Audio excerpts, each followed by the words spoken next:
কিন্তু অবশ্যই কিয়ামত পৃথিবীতে কায়েম হবে, দুনিয়া ধ্বংস হয়ে যাবে।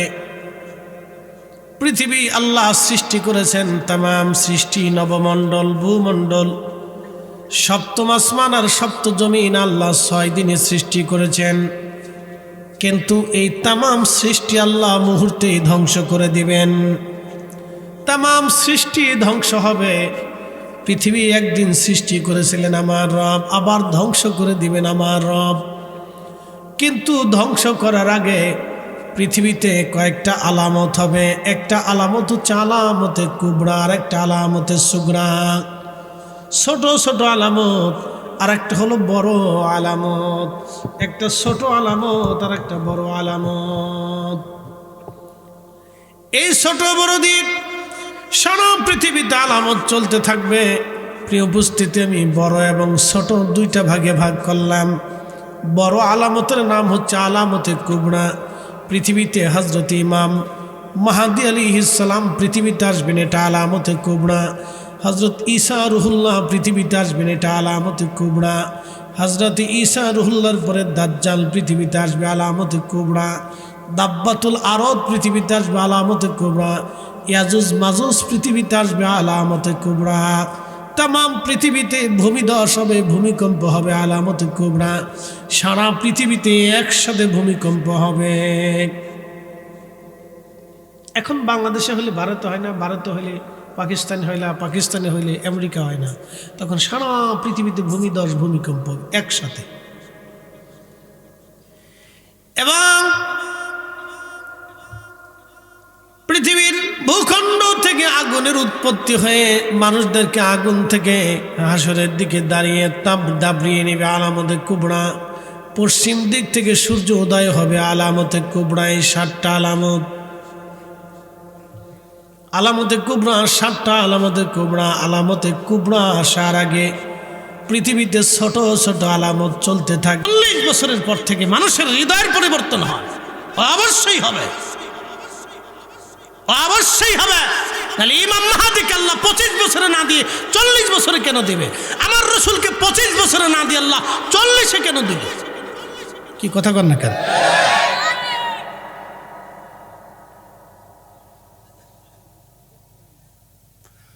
প্রিয় উপস্থিতি, মনোযোগ দিবেন।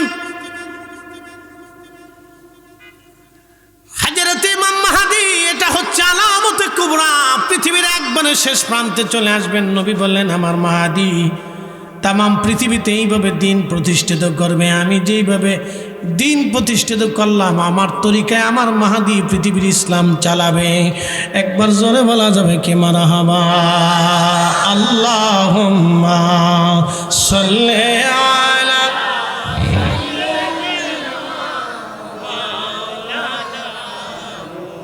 ঠান্ডা যেতেছে।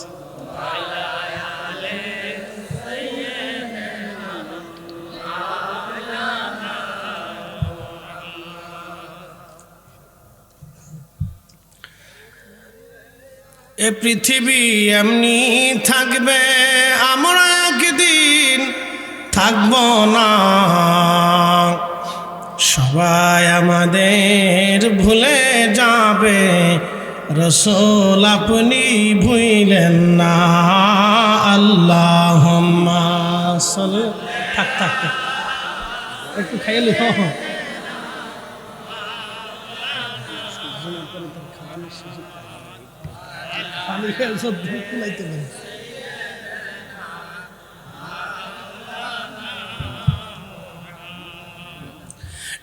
কুমিল্লাবাসী মনোযোগ দিবেন। পৃথিবীর একেবারে শেষ প্রান্তে ইমাম মাহদী আলাইহিস সালাম দুনিয়াতে আসবেন। পৃথিবী শেষ। আরো অনেকগুলি আলামত আছে, আমি এগুলিতে যাব না। আপনাদেরকে হাসরের মাঠে নিয়ে যাই। সূরা ফিতর থেকে আমি তেলাওয়াত করেছিলাম, নিয়ে চলে যাচ্ছি। আল্লাহ বললেন পৃথিবী ধ্বংস হয়ে যাবে একদিন। নবী বললেন পৃথিবী ধ্বংস হবে, চিরসত্য। আল্লাহর নবীর কথা একটাও মিথ্যা হবে না। কুরআনুল কারীমে আমার রব, আমার মালিক বললেন, ইদাস সামাউ ফাতারাত, যখন আসমানগুলি ভেঙ্গে ভেঙ্গে ভেঙ্গে ভেঙ্গে পড়তে থাকবে, ইদাস সামাউ ফাতারাত, আসমান ভেঙ্গে ভেঙ্গে ভেঙ্গে ভেঙ্গে পড়তে থাকবে। 7টা আসমান ভেঙ্গে ভেঙ্গে ধ্বনিত পশমের মতো উঠতে থাকবে, খান খান হয়ে ভেঙ্গে ভেঙ্গে পড়তে থাকবে। ওয়াইদাল কাওয়াকিবু তাসারাত, এবং নক্ষত্রগুলি ভেঙ্গে ভেঙ্গে ধ্বনিত পশমের মতো উঠতে থাকবে। ওয়াইদাল বিহারু ফুজ্জিরাত, সমুদ্র উদ্বেলিত হবে, সমুদ্র ভেঙ্গে যাবে, সমুদ্রের তলদেশগুলি ভূমিকম্প হতে থাকবে। ইন্দোনেশিয়ার সেই সুনামির কথা ভুলে গেলেন কিনা আমি জানি না, মনে করিয়ে দিচ্ছি, ইন্দো প্যাসিফিক অঞ্চল যেগুলি আছে, সমুদ্র দ্বীপ অঞ্চল, ইন্দোনেশিয়া, মালয়েশিয়া, থাইল্যান্ড থেকে শুরু করে আপনার ওইদিকে আরও যত যত অঞ্চল আছে, সিঙ্গাপুর থেকে শুরু করে ইন্দো প্যাসিফিক অঞ্চল, এই অঞ্চলগুলিতে ইন্দোনেশিয়ার বালি দ্বীপে বিরাট বড় ভূমিকম্প আঘাত করলো সমুদ্রের নিচে। সমুদ্রের পানিগুলি উঁচু হয়ে গেল, সমুদ্রের কোটি কোটি হাজার বিলিয়ন ট্রিলিয়ন কোটি মন পানি, সমুদ্রের পানিগুলি জমিনে আছাড় মারল। সমুদ্রের কিনারবর্তী যত মানুষ ছিল, সমুদ্রের পানি তাদেরকে মুহূর্তের মধ্যে ধুয়ে একবারে সাফ করে পরিষ্কার করে, 1 আর 2 জন মানুষ না, 2 লক্ষ মানুষ সমুদ্রে ভাসায় নিয়ে চলে গেল। ভারত, শ্রীলঙ্কা, বাংলাদেশ, মায়ানমার, থাইল্যান্ড থেকে শুরু করে ইন্দো প্যাসিফিক অঞ্চলের যত সমুদ্র কিনারবর্তী এলাকা ছিল, সব এইভাবে প্রায় 2 লক্ষ মানুষ ভাসায় নিয়ে চলে গেল। ওয়াইদাল বিহারু ফুজ্জিরাত, সমুদ্র উদ্বেলিত হবে। যারা বিশ্বাস করে না, আল্লাহ তাদের জন্য এই সুনামি দিয়ে বিশ্বাস করাইছে যে আমি আল্লাহ মহাশক্তির মালিক। কথা কন না কেন?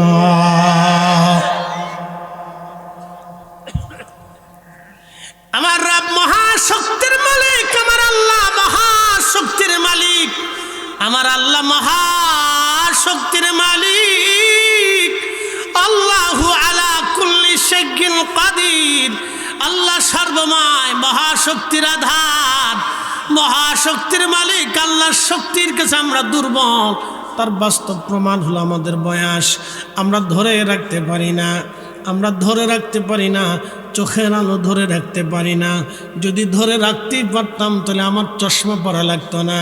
যদি আপনি ধরেই রাখতে পারতেন আপনার চুল পেকে যেত না। আপনি ধরে রাখতেই পারলে আপনার ত্বক দুর্বল হয়ে ঘুষিয়ে যেত না। আপনি ধরে রাখতেই পারলে আপনার এই তাগুত শক্তি কখনো দুর্বল নিস্তেজ হতো না।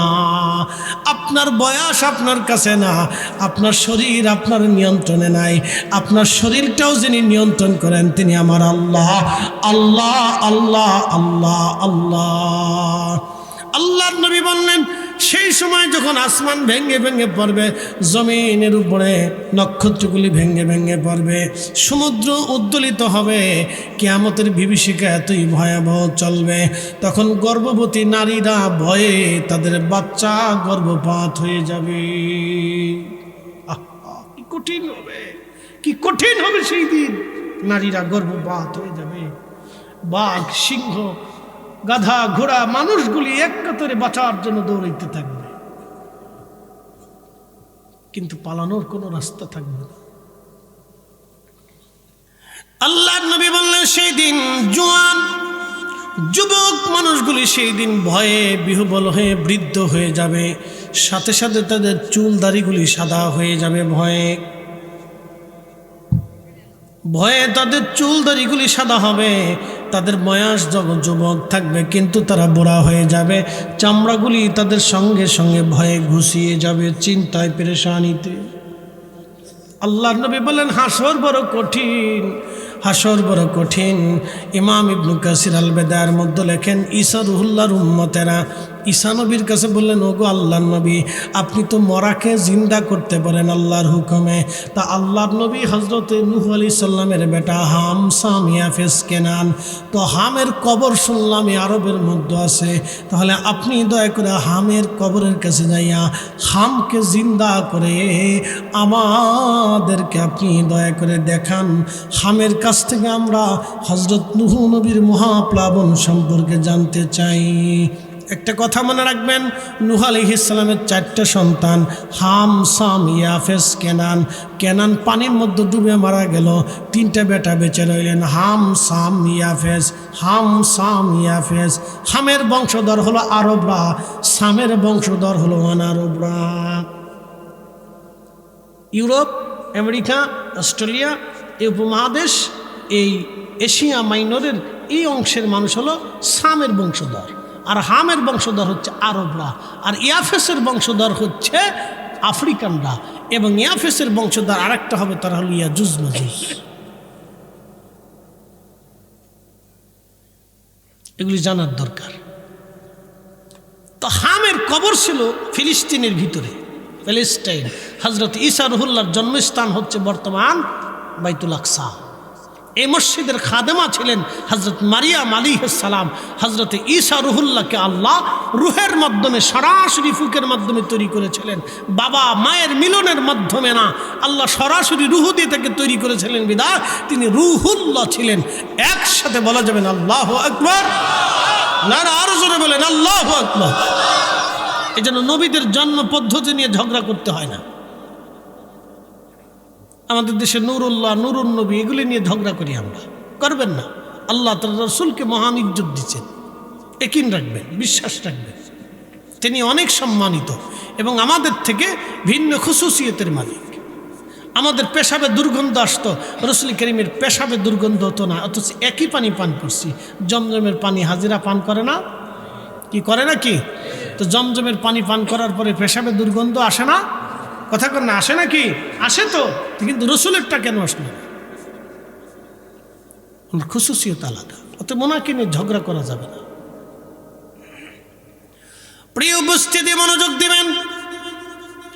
হযরত ঈসা রুহুল্লাহর মায়ের নাম হযরত মারিয়াম। মারিয়াম আলাইহিস সালাতু ওয়াস সালাম ওই মসজিদে বাইতুল আকসার খাদেমা ছিলেন। এই জন্য খ্রিস্টানরা বলে আমরা বাইতুল আকসার মালিক, ইহুদিরা বলে আমরা বাইতুল আকসার মালিক, মুসলমানরা কয় আমরা বাইতুল আকসার মালিক। আসলে মুসলমানরাই বাইতুল আকসার মালিক। খ্রিস্টানদের সাথে ঈসা নবীর কোনো সম্পর্ক নাই। খ্রিস্টানরা বলে ঈসা আল্লাহর ছেলে আর মরিয়ম আল্লাহর স্ত্রী। একসাথে জোরে বলেন, জোরে বলেন, আরো জোরে বলেন।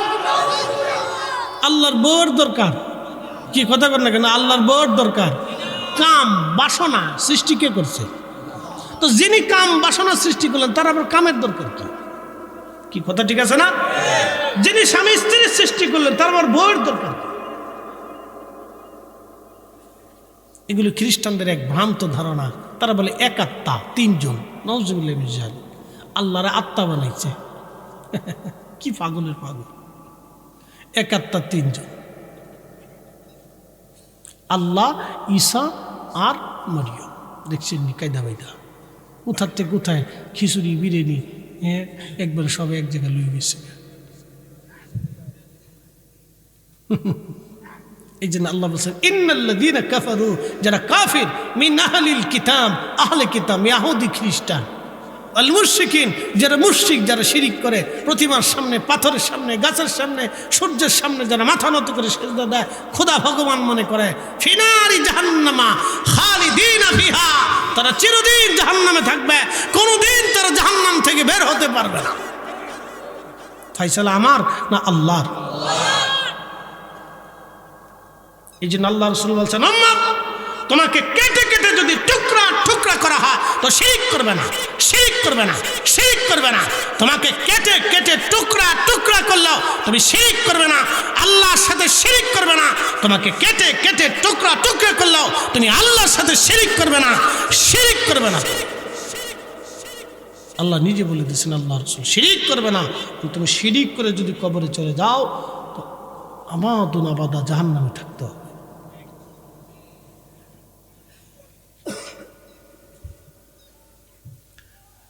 প্রিয় কুমিল্লাবাসী, মনোযোগ দিবেন, কথাগুলি শুনে যাবেন।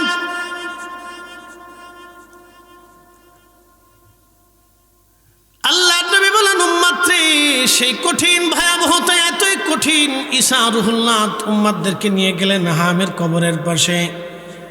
যায় দেখে বিরাট বড় একটা টিলার মতো দেখা যায়, ছোট পাহাড়ের মতো। হুজুর এত বড় কবর নাকি? বলে হ্যাঁ, ইনি হামের কবর।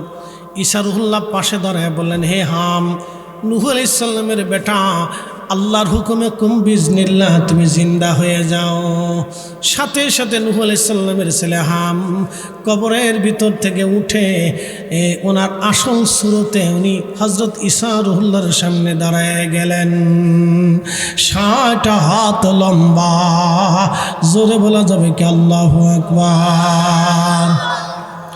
আমরা কয় হাত? জোরে বলেন। আমাদের কবর, জোরে বলেন। এই যমুনার মালিকের কবর, বসুন্ধরা মালিকের কবর, তারপর ওই যে দরবেশের কবর কতটুকু হবে? তো ওরে বুঝাইবো কেডায় যে তোমার যে ৩.৫ হাত বরাদ্দ, বাকিটার তুমি পাবা না? এটারে বুঝাইবো কেডায়? হেতাই বলে খালি সহি হাদিস মানে সারা বছর বলে আমি সহি হাদিস মানে। তো সহি হাদিস মানুষ, তাহলে এটা করলি কি কথা কর না কেন? যে যে দল করে সেটা দল আপনার, কিন্তু যে রাষ্ট্রের টাকা চুরি করছে ও তো চোর। কি কথা ঠিক আছে না ভাই? ও কিন্তু আমাদের সবার টাকা চুরি করছে, ঠিক আছে না ভাই? দলের লোকের টাকাও করছে, বেদলের লোকের টাকাও চুরি করছে, কথা ঠিক আছে না? যারা দলে থেকে মানুষের টাকা চুরি করে, তাহলে বুঝতে হবে ও দলের না, ও দলের শেষ করতেছে, ও দল ধ্বংস করতেছে। ও দলের টাকাও চুরি করছে, বেদলের টাকাও চুরি করছে, ওগুলো খ্যাতি সম্পূর্ণ সুর। কি কথা খারাপ করছি ভাই? আমি রাজনীতি আপনারা করেন কি? ওটা আমি দেখি না, ও রাজনীতি আমি করি না। তো মনোযোগ দেন। তো দরবেশের জন্য ৩.৫ হাত, বসুন্ধরা মালিকের জন্য ৩.৫ হাত, যমুনার মালিকের জন্য ৩.৫ হাত, ওই আদ্দিনের মালিকের জন্য ৩.৫ হাত, এদেশের যত ধনী আছে রাষ্ট্রপতি, প্রধানমন্ত্রী, সবার জন্য ৩.৫ হাত। যেই বেটে একবারে মিসকিন ভিক্ষে করে খায় তার জন্য মনে হয় ৫.৫ হাত, নাকি কোন ২.৫ হাত, ৩.৫ হাত। তো বরাদ্দ তো ৩.৫ হাত, এর চাইতে বেশি পাবো না, কথা ঠিক আছে না ভাই? হুজুরের জন্য ৩.৫ হাত, আমার জন্য ৩.৫ হাত, এখানে ওলামা ইকরাম বসে আছেন তাদের জন্য ৩.৫ হাত, আপনারা যারা বসে আছেন আপনাদের জন্য ৩.৫ হাত। বাপ বেশি পাওয়ার সুযোগ নেই, তো যেহেতু বেশি পাবোই না, অতএব কারাকারি ফারাফারি গুতাগুতি লাফালাফি এটা করে লাভ নেই। দোকানে বাকি খেয়ে এই দেখবেন যে ওই দোকানের সামনে দিয়ে ৬ মাস পর্যন্ত যায় না মুসলমান, ৬ মাস পর্যন্ত দোকানের সামনে দিয়ে যায় না, ৬ বছরও দেখা করে না। ভাই দেবেন না? দেবানি, পরে সিম অফ করে ঠিক দিচ্ছে।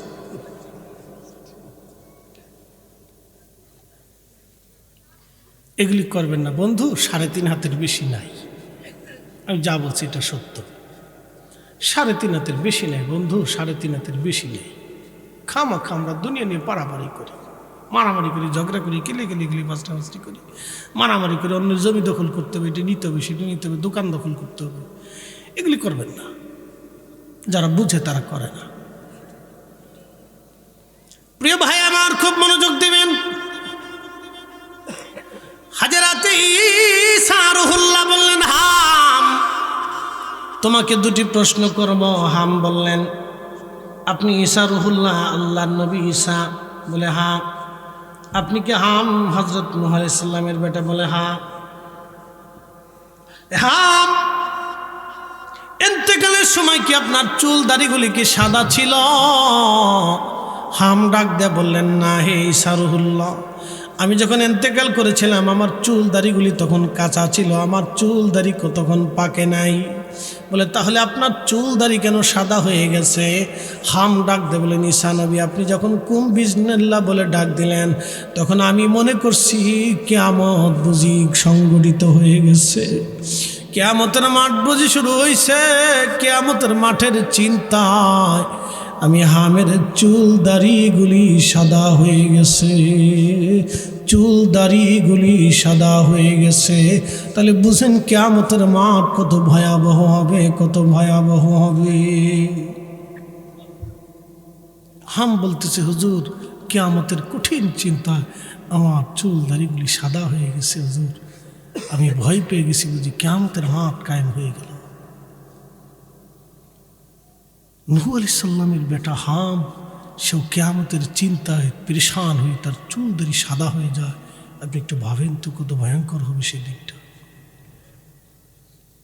কোরআন বলতেছে তা'রুজুল মালাইকাতু ওয়ার রূহু ইলাইহি ফি ইয়াউমিন কানা মিকদারুহু 50 আলফা সানা। দুনিয়ার 50,000 বছর যত বড় হবে, হাসরের একটা দিন হবে তত বড়। মশা কত দিন বাঁচে? একসাথে বলেন কতদিন? আমি কোথাও বলছি 15 দিন, তাহলে ভুলই হয়েছে না? 2.5 দিনের জিন্দিগি নিয়ে মশা আসে, তারপরে তোর কামড়ের চোটে আপনি ঘুমাইতে পারবেন না। বাপরে বাপ, কি কামড়ে ভাই। কানের কাছে যে গান গাইতে থাকে, বাপরে বাপ, একবার মমতাজরে ফিল করে ফেলেছি।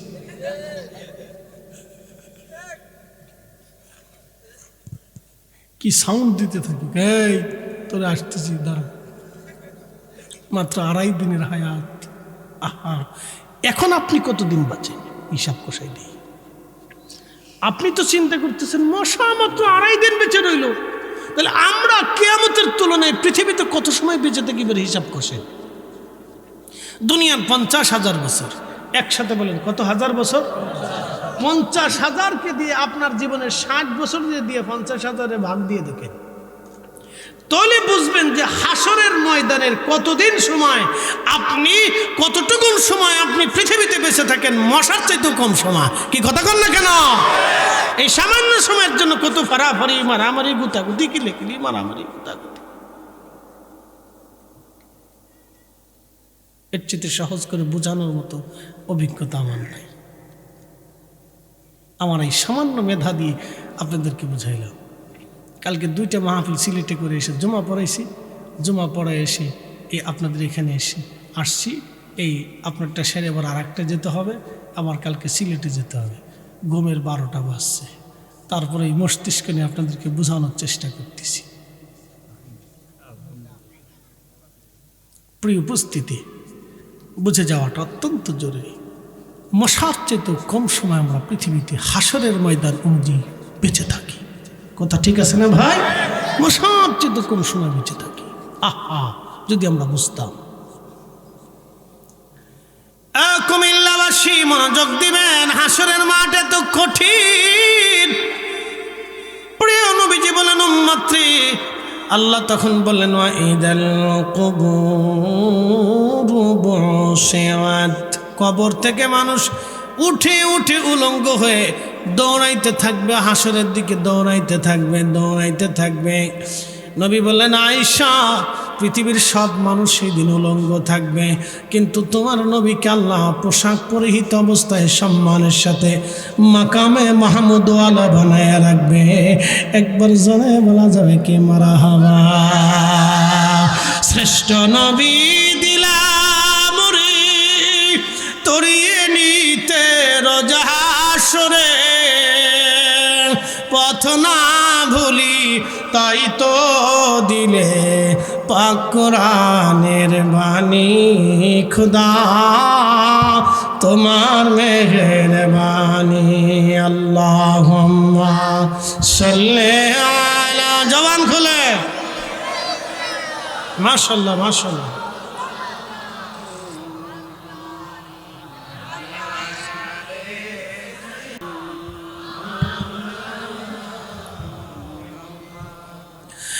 কুমিল্লাবাসী হাসরের ময়দানের দিকে নারী পুরুষ উলঙ্গ হয়ে দৌড়াইতে থাকবে। আম্মা জান আয়েশা সিদ্দিকা রাদিয়াল্লাহু আনহা একটু লজ্জা পেয়ে গেলেন, ডাক দিয়ে বলেন হুজুর মহিলারাও কি উলঙ্গ থাকবে? বলে হ্যাঁ রে আয়েশা, মহিলারাও থাকবে, এটা কি করে হবে? আল্লাহর নবী ডাক দিলেন আয়েশা, কিয়ামতের ময়দানে এতই বিভীষিকাময়, এতই ভয়ঙ্কর হবে যে একজন পুরুষ নারীর দিকে তাকাবে, নারী পুরুষের দিকে তাকানোর মতো সময় হবে না। অথচ দুনিয়ার লক্ষ লক্ষ বছর হাসরের ময়দানে পার হয়ে যাবে, কেউ কারো দিকে তাকানোর মতো সুযোগ হবে না, সময় পাবে না, সময় হবে না। জিন্দেগি তো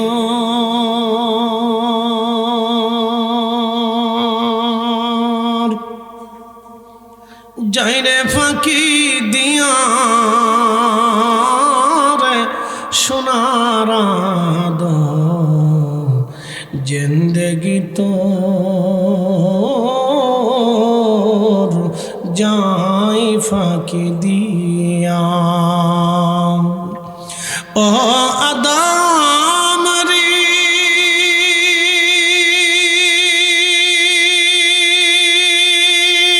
পাক ধরিয়া গেছে দাড়ি, দন্ত আছে গুটাচারি, সমন জারি গিয়াছে করিয়া রে সোনার জিন্দেগি তো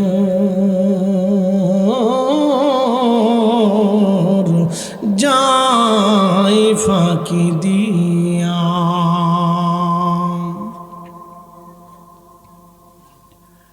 কুমিল্লাবাসী মনোযোগ দিবেন, হাসর ময়দানে তো কঠিন হবে। নবীজি বলেন উম্মতরে কিয়ামতের ময়দানে তিনটে জায়গা মা সন্তান ভুলে যাবে, সন্তান মাকে ভুলে যাবে, বাবা সন্তান ভুলে যাবে, বাবা সন্তান ভুলে যাবে, সন্তান বাবাকে ভুলে যাবে, ভাই ভাইকে ভুলে যাবে, বোন ভাইকে ভুলে যাবে। হাসি কঠিন দিনে নবীজি বললেন মিজানের পাল্লাতে যখন ওজন শুরু হয়ে যাবে, কার গুনার পাল্লা ভারী, কার নেকের পাল্লা ভারী হবে। সেই কঠিন দিনে হাসরের মাঠে সন্তান বাবা মাকে ভুলবে, বাবা মা সন্তান ভুলে যাবে, কেউ কারো কথা মনে রাখবে না গো, পরিচয় দিতে চাবে না। সেই দিন সবাই পেরেশান। আজকে হাই আফসোস, আমার নেকের পাল্লা ভারী না গুনার পাল্লা ভারী হবে, সেই চিন্তায় সবাই পেরেশান হয়ে যাবে। নবীজি বললেন উম্মত সেই কঠিন সময়ে সন্তান মাকে ভুলবে, মা সন্তান ভুলে যাবে। দ্বিতীয় নম্বর, আমল নামা ডান হাতে বাম হাতে দেওয়ার সময় সবাই চিন্তিত থাকবে আমার ডান হাতে আমল নামা যাবে নাকি বাম হাতে আমল নামা যাবে, সবাই চিন্তায় পেরেশান হয়ে যাবে। আল্লাহ নবী বলেন উম্মতরে তিন নাম্বার ফুলসিরাতের ঘাটে মা সন্তান ভুলে যাবে, সন্তান মাকে ভুলে যাবে, কেউ কারো কথাই মনে রাখবে না। সেই দিন সবার নিজের চিন্তায় বড় পেরেশান হবে। আজকে কি ফুলসিরাত পার হতে পারবো নি, আজকে কি ফুলসিরাত পার হতে পারবো নি। হাসরের মাঠের ভয়াবহতা এত কঠিন হবে, নবীজি বললেন তৃষ্ণার কারণে সেই দিন মানব জাতির জিহ্বা ঝুলে পুড়িয়ে কুকুরের জিহ্বার মতো ঝুলতে থাকবে। সেই দিন তৃষ্ণা এত পরিমাণে হবে, মাথার উপরে সূর্যটা আসবে, যে সূর্যটা বর্তমান 200 কোটি ডিগ্রি সেলসিয়াস, সেই সূর্যটা 24-70 গুণ বেশি বাড়াইয়া হাসরের ময়দানে আলোক ছড়াইতে থাকবে। প্রচণ্ড উত্তাপে মানুষ ঝলসে যাবে না, পুড়ে যাবে না, কিন্তু তাপের কঠিনত্ব এতই ভয়াবহ হবে ভিতর থেকে শুকায় যাইতে থাকবে, ঘাম ঝরিয়ে ঝরিয়ে হাসরের ময়দান বুক পর্যন্ত, থুতনি পর্যন্ত মানুষের ডুবে যাবে। মানুষ পাগলের মতো প্রলাপ বকতে থাকবে, কঠিন পানির তৃষ্ণা থাকবে। নবীজি বলেন উম্মত আমার তোমরা শুনে রাখো, হাউজে কাউসার ছাড়া আর কোনো পানি থাকবে না। বরফের চাইতে ঠান্ডা হবে, দুধের চাইতেও পরিষ্কার হবে, মধুর চাইতেও বড় মিষ্টি হবে পানি। সেই দিন আমার আকাশের নক্ষত্র তুল্য পেয়ালা থাকবে ওই হাউজে কাউসারের পাশে। আমি নবীজি উম্মতদেরকে ডেকে ডেকে নিয়ে হাউজে কাউসারের পানি পান করায় দেব। সাহাবীরা বললেন, হুজুর এত কোটি কোটি মানুষের ভিড়ে আপনার উম্মত আপনি কি করে চিনবেন? আমার নবী বলেন, আমার উম্মত সালাত আদায় করার কারণে 5 ওয়াক্তবার ওযু করবে, 5 ওয়াক্ত নামাজে 5 বার ওযু করবে।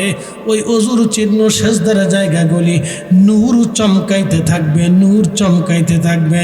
ওই নূর দেখে দেখে আমি নবী টেনে টেনে এনে হাউজে কাউসারের পানি পান করে দেব। একসাথে বলেন আল্লাহু আকবার। কিন্তু এই উম্মত মাতুস সালাহ, নামাজকে হত্যা করে ফেলছে। আল্লাহ মাফ করুক প্রিয় ভাই, আমার দেশের অনেক পীরের মুরিদ আছে, কিতা কয় জানেন না, জীবনে নামাজ একবার পড়লেই চলে। ওরে শয়তান কোথাকার, বদমাশ। আল্লাহর কোরআনের সালাতকে কেউ অস্বীকার করলে সে মুসলমানই থাকে না। কথা কন না কেন? জোরে বলেন, সে মুসলমান থাকে না।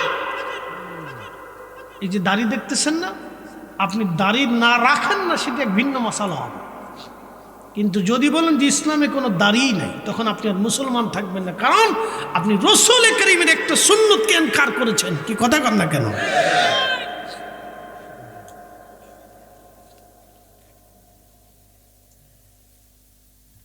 কোনো পীরের মুরিদ, এটা কোনো হক্কানি পীরের মুরিদ এই কথা বলে না। অন্ড বন্ড ছন্দ আজারে গাজারে ফাঁসিকি শয়তান কোথাকার। গোসল নাই, নামাজ নাই, রোজা নাই, 7 দিন 15 দিন 1 মাস পর্যন্ত গোসল করে না, কোনটা মোজ দাড়ি কিচ্ছু জানে না, শরীর থেকে পাঁড়ার গন্ধ আসে।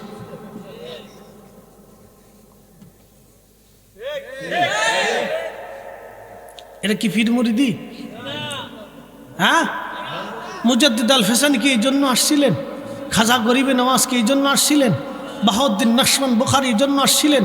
শাহজালাল ইয়ামানি মুজাদ্দিদ এই জন্য এসেছিলেন?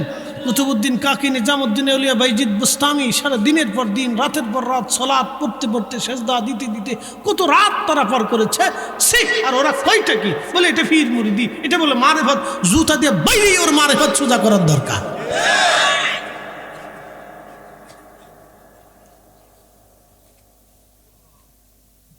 আমরা 4 ইমামের সিদ্ধান্তের বাইরে কোনো সিদ্ধান্ত নেব না। আল্লাহ আমাদের সঠিক বুঝদান করুন। প্রিয় ভাই আমার, কত মানুষ এইভাবে গোমরাহ হয়ে যাচ্ছে জানি না, কত মানুষ পথভ্রষ্ট হচ্ছে আমি তাও জানি না। আহা, উম্মতের কি করুণ হবে। রাসূল করিম বললেন, আমার উম্মতরে সেই দিন আমি সালাতের চিহ্নগুলি দেখে, ওযুর চিহ্নগুলি দেখে নূর চমকাইতে থাকবে, আমি টেনে টেনে নিয়ে হাউজে কাউসারের পানি পান করবো। উম্মত একবার যে হাউজে কাউসারের পানি পান করবে, বেহেশতে যাওয়ার আগ পর্যন্ত তার পানি তৃষ্ণা মনে থাকবে না। একসাথে বলেন আল্লাহু আকবার, আরো জোরে বলেন। আমি মাঝে মধ্যে চিন্তা করতাম যে আল্লাহ কিয়ামতের মাঠে এত ঠান্ডা পানি খাওয়াইব কে? কারণ আমি নিজে ঠান্ডা পানি খাইতে পারি না, বুঝছেন নি? তা আমি মাঝে মধ্যে চিন্তা করতাম যে আল্লাহ ঠান্ডা পানি কেন খাওয়াইব? ঠান্ডার কথা কইল কে? এমনি পানি তো কইতে পারতো। কি কথা ঠিক আছে না? লগে ঠান্ডা মিলে লোকে যে বরফের চাইতে ঠান্ডা হবে, তো বরফের চাইতে ঠান্ডা পানি দিয়ে কিতা করতাম আমরা? এত ঠান্ডা পানি লাগবো কে? আমি এবছর হজে যাওয়ার পরে বুঝছি যে ঠান্ডা কেন লাগে। আরাফা থেকে যখন হাঁটা শুরু করছি, মাগরিবের নামাজ তো আর আরাফায় হয় না, মুজদালিফাতে হয়। তো মাগরিবের সূর্য ডুবার পরে আরাফা থেকে হাঁটা শুরু করছি। আমরা চিন্তা করছিলাম, আমরা 8-10 জন ছিলাম, যে আমরা হাইটে হজ করবো, আর কেউ কেউ গাড়িতে উঠছে, খুব মজা করে যাবে আর কি। তা আমরা চিন্তা করলাম যে না, হজে আসছি, আদম আলাইহিস সালাম তার গাড়িতে উঠে নেই, উনি হাইটেই গেছিল, আল্লাহ রসুল তো ওইভাবেই গেছে, তা আমরাও হাইটে যাব। তা হাঁটা শুরু করছি আরাফা থেকে। বিশ্বাস করেন, রাত হোক তাতে কি হয়েছে, আরবের শুষ্ক বাবা বাতাস, একটার পর একটা পানি। তো নর্মাল পানি খাইলে হয় না, কলিজা ঠান্ডা হয় না, ঠান্ডা পানি খাইতে হয়। আরাফা থেকে হাঁটতে হাঁটতে হাঁটতে হাঁটতে মুজদালিফাতে আসলাম, রাত্রি যাপন করে ফজরের নামাজ পড়ে আবার রওনা করলাম। হেঁটে হেঁটে মিনা পার হয়ে যখন জমারাতে আইসি, তখন বুঝছি বাপরে বাপ, পানি কারে কয়। জমারাত থেকে তো আর হেরেমে আসবো, গাড়ি পাই না, মিনাতে আমি ঘুরবো না। আমরা চিন্তা করছি মিনায় যাইতাম না, আমরা যেমন একবারে হেরেমে যাই তাওয়াফ করবো। ফরজ তপ সেরে ফেলবো। চিন্তা করলাম বাসি না মরি কোনো ঠিক আছে, আগে ফরজ তপ করলি।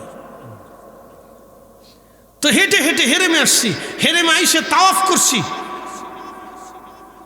সাই করছি। বুঝতে পারছেন যে কি দৌড়, ওরে বাপরে বাপ, পানি কারে কয়, ঠান্ডা পানি একটার পর একটা মারতেছি, একটার পর একটা মারতেছি, এই দিক দিয়ে খাই আর এই দিক দিয়ে ঘামে সব বেরিয়ে যায়। ওরে তাওয়াফ শেষ করার পরে এসে হালাল হয়েছি। তখন বুঝছি আল্লাহ কেন হাসরের ময়দানে ঠান্ডা পানির কথা বলছে। তখন বুঝলাম যে পানির তৃষ্ণা এত ভয়াবহ হবে যে ওই ঠান্ডা না হলে কলিজা ঠান্ডা হইতো না। একসাথে বলবেন আল্লাহু আকবার। আমি আরাফাতে যাওয়ার পরে এই হাদিসের ব্যাখ্যা বুঝছি, আমি কি সর্বনাশ, আল্লাহ ঠিকই কইছে ঠান্ডা খাওয়াম তোমরা, তো বরফের চাইতে ঠান্ডা। এখন বলেন বেনামাজি কি অবস্থা হবে কোন এবার বেনামাজির অবস্থা কি হবে? যারা ওযু করে না তাদের অবস্থা কি হবে? আমার দেশের বহু নারী আছে 6 মাসে ওযু করে না। এই কথা কর না কেন? বহু মাইয়া আছে খালি মেকআপ করে না, ওযু করে না, তো ওযু করে না, ওযু করে না 6 মাসে যাচ্ছে কেন? 6 মাসে ওযু করে না, নামাজ তো পড়ে না, ওযু করে না, 6 মাসে ওযু করে না। বেডি খালি আলতা সোনো মাহে, পাউডার মাহে, আড়া মাহে, তাদের সুন্দরও বাচ্চা। ও পাগল বুঝে না যে এটা দিয়ে সুন্দর হয় না। সুন্দর হইতে হলে নারীকে সেজদায় আসতে হবে, পর্দায় আসতে হবে, নামাজে দাঁড়াইতে হবে, ওযু করতে হবে। কি কথা কন না কে? এই দেখেন তো আমরা হুজুর রাইতে হুজুরে কালা বয়স কত? 60 বছর বোঝা যাইব। দাড়িটা যদি একটু সুন্দর করে কালা বানানো যায় তো মনে হয় যে জোয়ান বেড়া, আবার নতুন করে বিয়ে দেওয়া যাবে। বাড়ি যদি জানে তাহলে আমার শেষ। কারণটা কি কোন তো? সালাত, সালাত, ওযু, ওযু, ওযু, ওযু, ওযু, ওযু, সালাত, সালাত, সালাত, ওযু। 70 বছরের বৃদ্ধ নামাজের কারণে, সেজদার কারণে তার চেহারা চকচক চকচক করে। সালাত, ওযু, সালাত, ওযু। একসাথে বলবেন আল্লাহু আকবার। এই নারী সমাজ, মুখের ভিতর যত আড়া ডলো, তোমার তো এই আড়া ডললে বোঝা যায় এটা বাউটা, বাউটা, হিরোইনছি, হিরোইনছি। কি কথা কর না কা? ওরা হাসুস কি, হাসুস ওরাও কয় ঠিক চিন্তা করেন মুসল্লি সামনের কথা ঠিক আছে, এটিও কয় ঠিক। আল্লাহু আকবার। নারী বুঝে না যে ওযু, ওযু 6 মাসে ওযু করে না, বুঝি না কিছু। আহা, এদের পেট থেকে কি আইব? দাজ্জাল ছাড়া এদের পেট থেকে কি আইব? কিছু আশা করা যায়? কিচ্ছু আশা করা যায় না। রাইন দি তো ঠিক মতো খাওয়াইতো না। হ্যাঁ, বিয়ে করে দেন গে, ঠিক মতো রান্না খাওয়াবে না, চা বানায় খাওয়াইতো না, পানি গরম করে দিত না। ফেরা আছে, ফেরা। এগুলির থেকে দূরে থাকবে। নামাজি দেখে, পর্দা ফসিতে দেখে, ভদ্র দেখে, নম্র দেখে, লাজক দেখে, লজ্জাবতী দেখে বিয়ে করে শান্তিতে থাকবে। নতুবা সুখ নাই রে, সুখ পরাণের ফাঁকি, 2-3টে বিয়ে করে কুমিল্লাতে থাকি, আমার সুখ নাই রে। এই গান গাইতে গাইতে জীবন পার হয়ে যাবে, সুখ পাইতেন না। কথা ক্লিয়ার বন্ধু? যা বলতেছে ক্লিয়ার। সালাত, নামাজ হাসরের ময়দানে রাসূল করিম বলেন আমার উম্মত সেদিন ডেকে ডেকে নিয়ে আমি হাউজে কাউসারে পানি পান করাই দেব। একসাথে বলা যাবে আল্লাহু আকবার, আল্লাহু আকবার, ওয়ালিল্লাহিল হামদু, বিসমিল্লাহির রাহমানির রাহিম।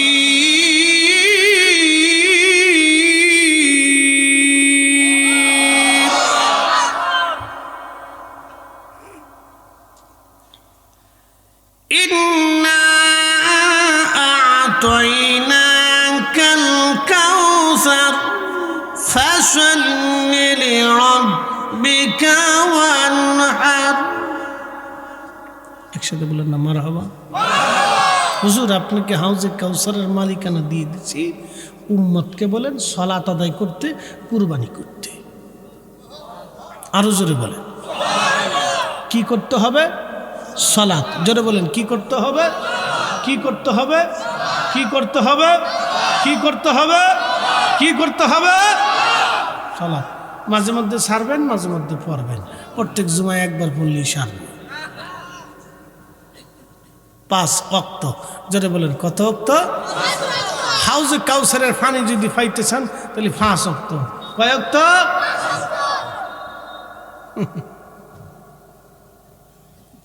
তোরা যে কি নামাজ পড়ছ আমরা জানি। চশমা কালা কে? রাত্রিবেলা কালা চশমা দিয়ে বয়ে রয়েছে। কি মুসল্লি রে, সব ডিজিটাল মুসল্লি সব। প্রিয় উপস্থিতি, মনোযোগ দিবেন। হাসরের শেষ পাঠ আপনাদের সামনে উপস্থাপন করে বিদায় নিব। বন্ধু মনোযোগ লাগান।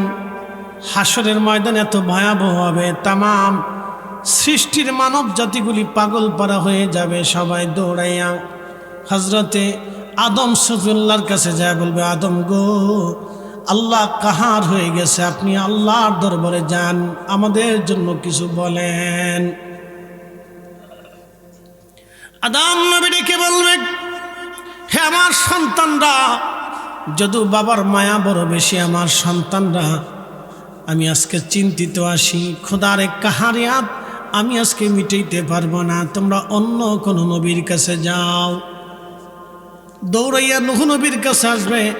নূহ আলাইহিস সালামে কি কথা বলবে, হ আমার হাসরবাসী, আজকে আমার পক্ষে সম্ভব না, অন্য কোনো নবীর কাছে যাও। মানুষ দৌড়াইয়া হযরত ইব্রাহিম খলিলুল্লাহর কাছে এসে বলবে, হ্যাঁ আল্লাহর খলিল ইব্রাহিম, আল্লাহ আপনাকে খলিল বানিয়েছিল, সম্মানিত করেছিল, বন্ধু বানিয়েছিল আপনাকে। আজকে খোদার দরবারে যে কালাম করে কথা বলে আমাদের কথা বলেন। হযরত ইব্রাহিম আলাইহিস সালাম ডাক দেবে, হাসরবাসীরে, আমার পক্ষে সম্ভব না, অন্য কারো কাছে যাও। আজ হাসরবাসী দৌড়াইয়া হযরত দাউদ আলাইহিস সালামের কাছে আসবে। দাউদ রে, আমার রব, আমার আল্লাহ আপনাকে সুন্দর একটা লাহান দিয়েছিল, জবুর পড়তেন, আপনার সুরের মোহনায়, সুরের মূর্ছনায় পশু পাখিরা মারা যাইত। হযরত দাউদ আলাইহিস সালাম 70 ধরনের সুর দিয়া জবুর শরীফ তিনি তেলাওয়াত করতেন। অতএব আমাদের দেশে কোনো বক্তা যদি সুরের বিরুদ্ধে ওয়াজ করে তাহলে বুঝবেন তিনি কাউয়ান। মন খারাপ করেন না, এই সুরের বিরুদ্ধে কথা বলে আমি মনে করি এটা কাউয়া, এটা সুর নাই দেহে, এটা কাউ কাউ কাউ কাউ করে। এরকম কে? সুর কি আমরা বানাইছি? কি কথা কর না কেন? এই যে কোরআন শরীফ সুর দিয়ে পড়ার পরে আপনাদের কাছে ভালো লাগতেছে না ভাই? পৃথিবীর যত কানি আছে উবাই ইবনে কাব রাদিয়াল্লাহু আনহুর পিছনে দাঁড়াবে। শোনেন, পৃথিবীতে শ্রেষ্ঠ সুরের অধিকারী কারি ছিলেন হযরত উবাই ইবনে কাব রাদিয়াল্লাহু আনহু। সে যখন তেলাওয়াত করত, আল্লাহর নবী তার তেলাওয়াতের সুরের মোহনায় মুগ্ধ হয়ে যাইত। একসাথে বলেন আল্লাহু আকবার। আর শায়ের রাসূল ছিলেন হাসান বিন সাবিত, তার সুন্দর সুরের মোহনায় রাসূল করিম ডুলতেন। এটা সুরের বিরুদ্ধে ওয়াজ করে, কাউয়া কোথাকার?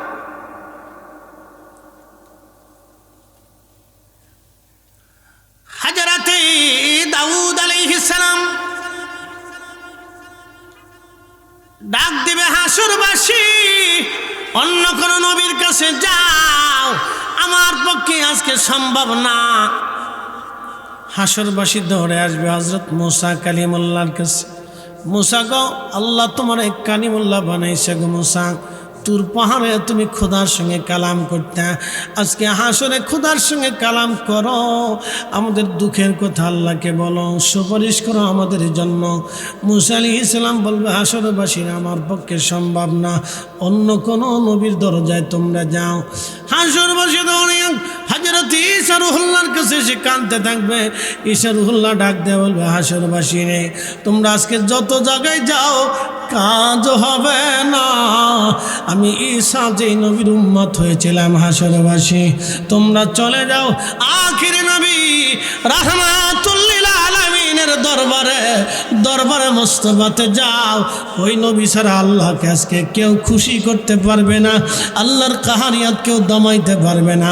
ওই নবী ছাড়া আজ আমাদের উপায় নাই। একবার জোরে বলা যাবে কি আল্লাহু আকবার।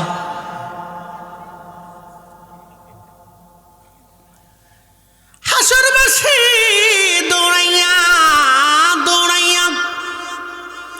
আমার নবীর সামনে দাঁড়ায় চোখের পানি ফেলে ফেলে কাঁদতে থাকবে হাসরবাসী। আল্লাহর নবী ডাক দিবে, হাসরবাসী রে, চিন্তা করিও না, আমি যাইতেছি। আল্লাহর নবী বলবেন, সহিহ বুখারীর হাদিস এবং পৃথিবীর বহু কিতাবের মধ্যে হাদিস আছে, কিতাবুস শাফা, বাবুস শাফা, এরকম বহু বাবু কিতাবের ভিতরে হাদিস আসছে।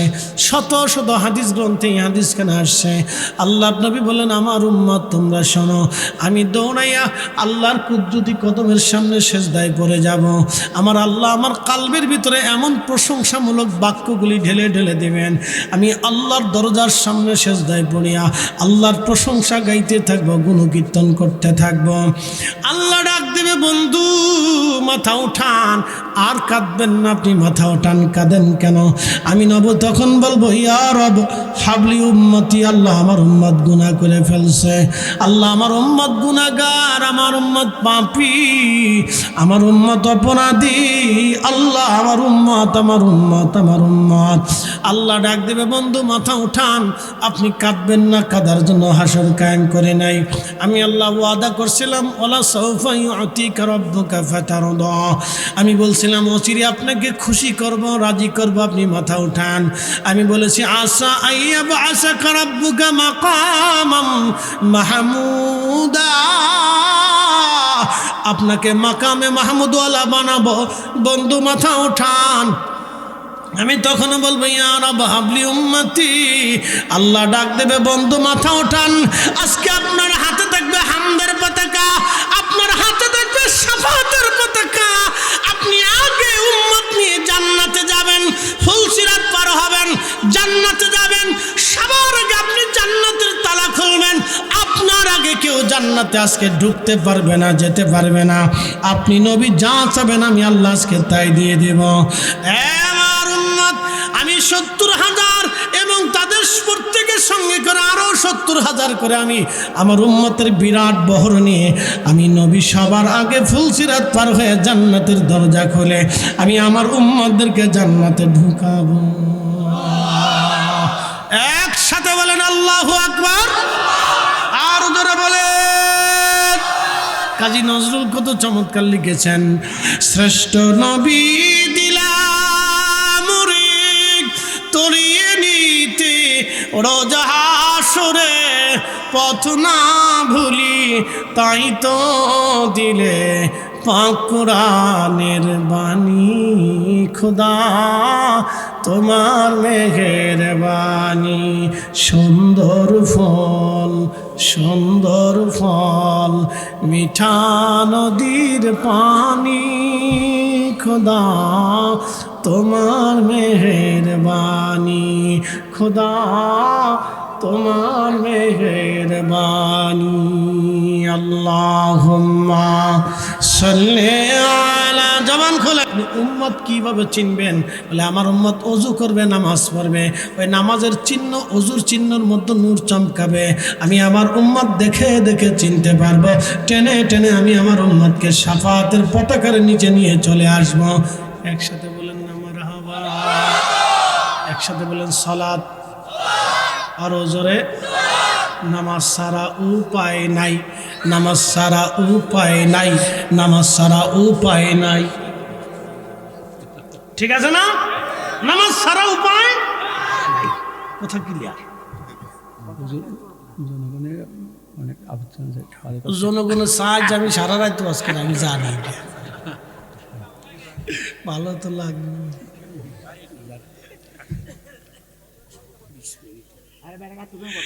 জনগণের যাবে সারা রাত্র হুজুর ওয়াজ করেন, ওয়াজ করতে করতে আপনি মরে যান, অসুবিধা নাই, কবর দেব সকালবেলা।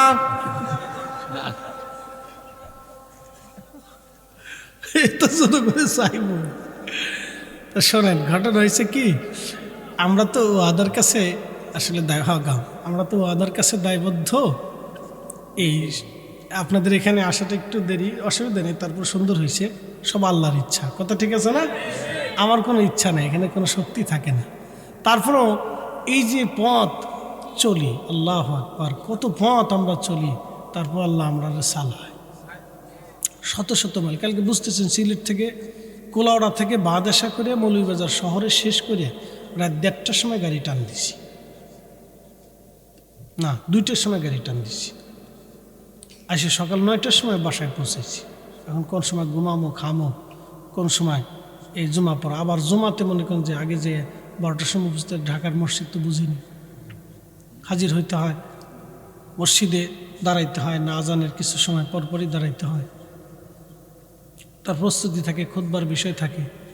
এটা শেষ করে আবার গাড়ি টান দিছি, আসার সময় খালি জাম। বুঝলাম না লোকজন কি এত পরিমাণে শ্বশুর বাড়ি বেড়াইতেছে নাকি শীতকাল দেখে। উরে গাড়ি, বাপরে বাপ, গাড়ি কত গাড়ি আল্লাহ জানে, খালি গাড়ি আর গাড়ি। শীতকাল পাই আমরা লোকজন শ্বশুর বাড়ি বেড়াইতেছে, তো চিন্তা করলাম যাক বেরাক, আমরা কষ্ট হোক, তারপরে বেশি করে বেরাক। তো গাড়ি আর গাড়ি, জাম ঠেলতে ঠেলতে ঠেলতে ঠেলতে আসা আর কি। তো যা হোক আলহামদুলিল্লাহ, এটা সারি আবার আরেকটা ধর্ম, ইনশাল্লাহ দোয়া করবেন। হুজুর আছেন, ওলামা একরাম আছেন, বিশেষ করে ভারত থেকে আমাদের জৌনপুরীর হুজুর হজরত কারামত আলী জৌনপুরি রহমতুল্লাহ বংশধররা আসছেন। আলহামদুলিল্লাহ, আল্লাহ ওনাদের সহবতকে আমাদের জন্য কবুল করুক বলে না আমিন। হক্কানি আউলিয়া একরাম আমাদের পছন্দ, তাদের মহাব্বত আমাদের প্রয়োজন। কথা বলে ঠিক কিনা?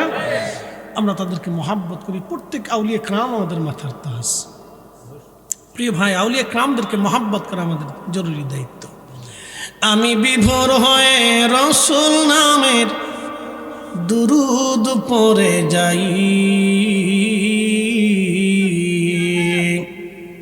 না এ শোনেন, কিয়ামতের ময়দানে আল্লাহ রসুলের কাছাকাছি থাকতে চান না আপনারা? দুইটা জিনিস, 1 নম্বর সালাত, 1 নম্বরে কি, 2 নম্বরে দুরুদ শরীফ। আল্লাহ রসুল হাদিসে নববীর ভিতরে বলছেন, উম্মত যদি কিয়ামতের ময়দানে আমার কাছাকাছি থাকতে চাও তাহলে বেশি বেশি করে দুরুদ শরীফ পড়বা। একসাথে বলবো না মারহাবা? আমি বিভোর হয়ে রসুল নামের দুরুদ পড়ে যাই, ওই নামের মাঝে কি যেন এক শান্তি খুঁজে পাই, ওই নামের মাঝে কি যেন এক শান্তি খুঁজে পাই, ওই নামই আমার গলার মালা, ওই নাম জপে মোর জুড়াই জ্বালা, আমার সব ভুল হবে না পেলে ওই, আমার সব ভুল হবে না পেলে ওই চরণ তলে ঠাই,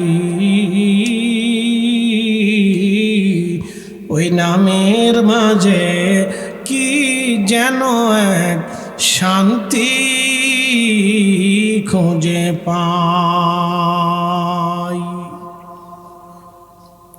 দুরুদ বেশি বেশি পড়বেন, অজু সবসময় করবেন। আজকে ছোট্ট করে একটা মাসালা বলি ভাই, অজু চলে গেলে আবার অজু করবেন, অজু গেলে আবার অজু করবেন, সবসময় অজু হালতে থাকার চেষ্টা করবেন, অজু গেলে আবার অজু করবেন। এটা সমস্ত আউলিয়া ক্রাম সারা জীবনের জিন্দিগির আমল, সাহাবে ক্রামের জিন্দিগির আমল, সমস্ত নবীদের সারা জীবনের আমল। তারা অজু গেলে অজু করতেন, সবসময় অজু হালতে থাকতেন, পবিত্র হালতে থাকতেন। হজরত বেলাল রাদিয়াল্লাহু আনহু এই আমলের কারণে নবীজি মেরাজে যায় দেখে হজরত বেলাল আগে আগে জান্নাতে দেখা যায়। আল্লাহু আকবার। এসে বলেন, বেলাল রে কি আমল করিস? বলি, ইয়া রাসূলুল্লাহ, অজু গেলে অজু করি এবং অজুর জন্য 2 রাকাত নামাজ পড়ি। একসাথে বলুন মারহাবা। অজু গেলে অজু, জোরে বলেন, অজু গেলে অজু, অজু গেলে অজু, অজু গেলে অজু। মুসলি ঠিক আছে তো?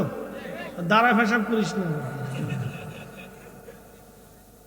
তোরা যে কি করেছেন আমরা জানি। আচ্ছা, আল্লাহ আপনারা কবুল করুন। দোয়া করেন আমার জন্য। আল্লাহ প্রত্যেকের আল্লাহ তার রসুলের হেদায়েতের পথে পরিচালিত করুন। রব্বানা লা তুজিগ কুলুবানা বা'দা ইয হাদাইতানা। আল্লাহ হেদায়েত দেওয়ার পরে যেন আমরা গোমরা না বানায়। আল্লাহ হেদায়েত দেওয়ার পরে যেন আমরা গোমরা না বানায় দেয়। আল্লাহ কবুল করুক বলেন আমিন। আসসালামু আলাইকুম ওয়া রাহমাতুল্লাহি।